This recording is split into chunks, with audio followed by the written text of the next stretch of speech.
Director General, Department of Science and Technology. Mr. Pule Godfrey Silepe has been appointed Director General in the Department of Transport.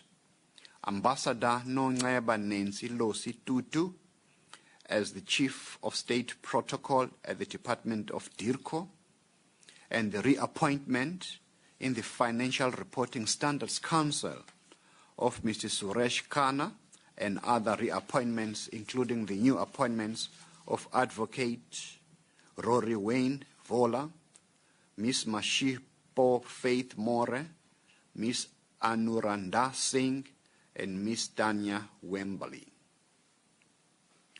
Mr. Kotsego Mbambihlelo Johan Pakade has been appointed the Chief Executive Officer of the Independent Development Trust, the IDT. That's the end of the statement. Thank you, Minister. At this point, we'll take questions. Yes, the first one. Good morning, Minister. Linda Ensel from Business Day. Could you possibly give more details about the firearms control, I don't know the proper name, Firearms Control Amendment Bill or whatever? What's envisaged? How will control be tightened up? Thanks very much. Thank you. Yes.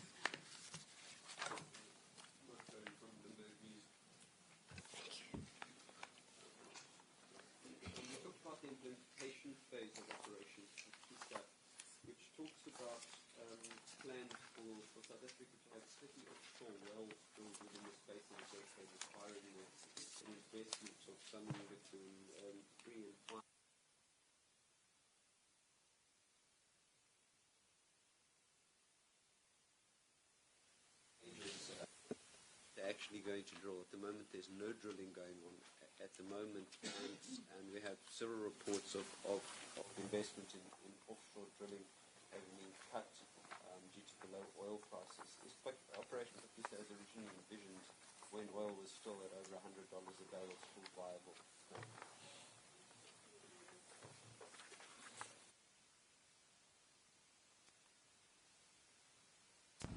Good morning, Minister. Bong Atulane from ENTA News. I don't see anything in the statement here, but I want to ask you, is Communication Minister Ms. Mutabi, is she going against Cabinet when she suggested that the set-top boxes for the immigration to digital have no control access? I thought it was Cabinet position that that should be the case. Is she going against Cabinet when she suggested that there should be no control access for them?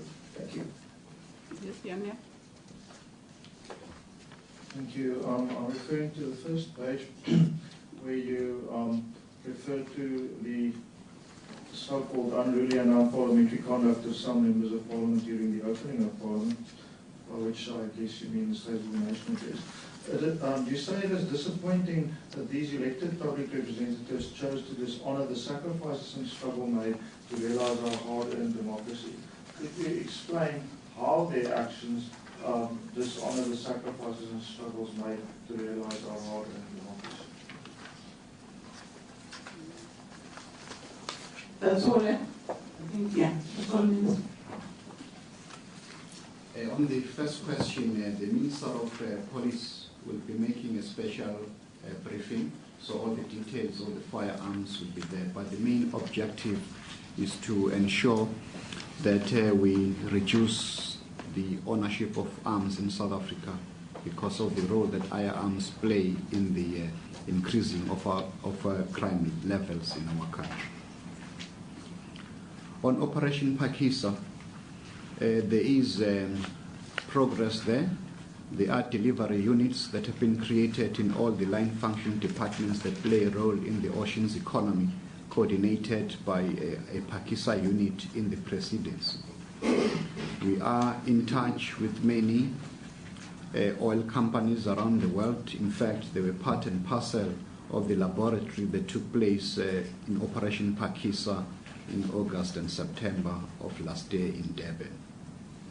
There are also interactions that I and the Minister of Mineral Resources are conducting with them, and they've also made further suggestions as to how we can be able to effectively implement the conclusions of Operation Phakisa. Our goal is to make sure that within the next 10 years that we can be able to drill about 10 wells in South Africa. 10. So that is on track. On digital migration, Cabinet has not as yet decided on this issue.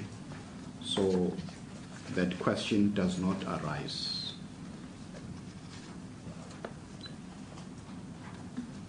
It is expected that when we are elected as public representatives, we are going to honor the mandates that the people who elected us, that we need to pursue them.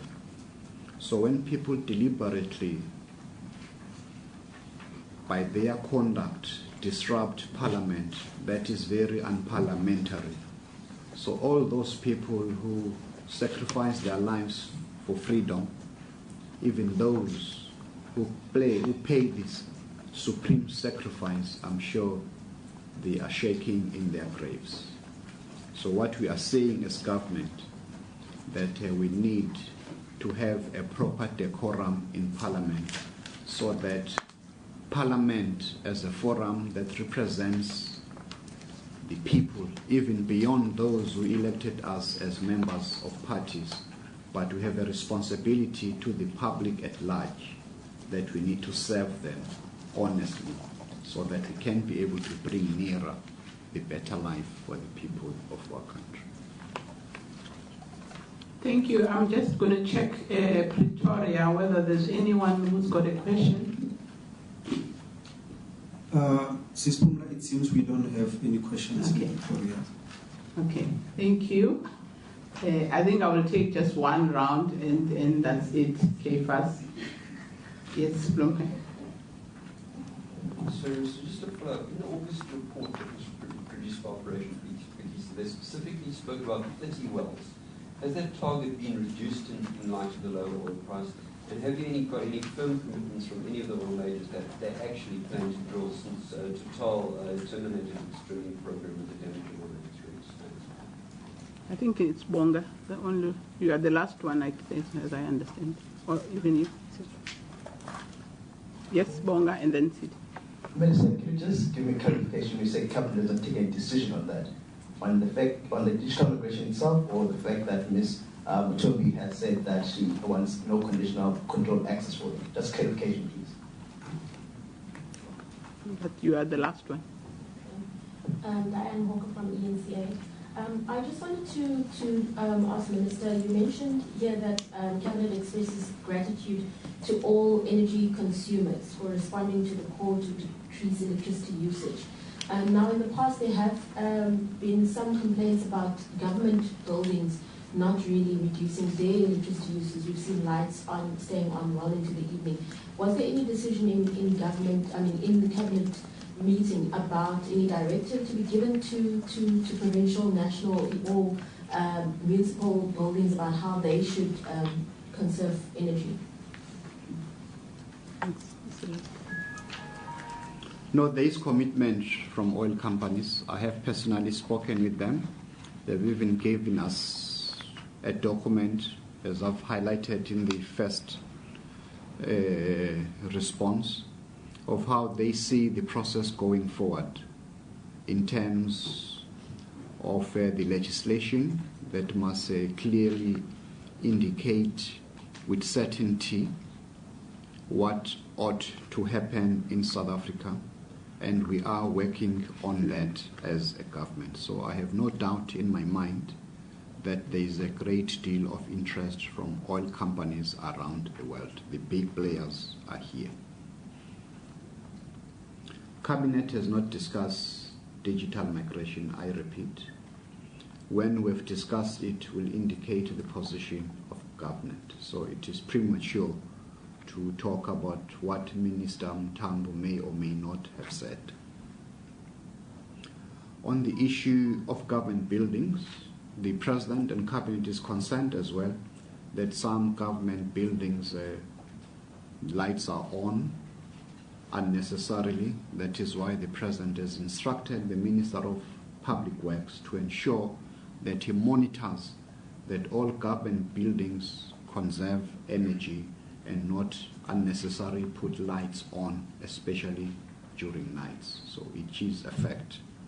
So I hope that the Department of Public Works will move with speed to ensure that we are able to be compliant with that instruction, so that what we expect of ordinary consumers of energy, we should be the first to abide by that conservation. Thank you very much. I think we've come to the end of the briefing. Thanks for coming.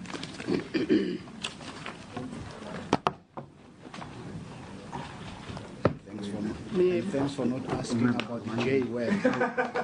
I was wondering if I could get a one-on-one, please, sir. It's just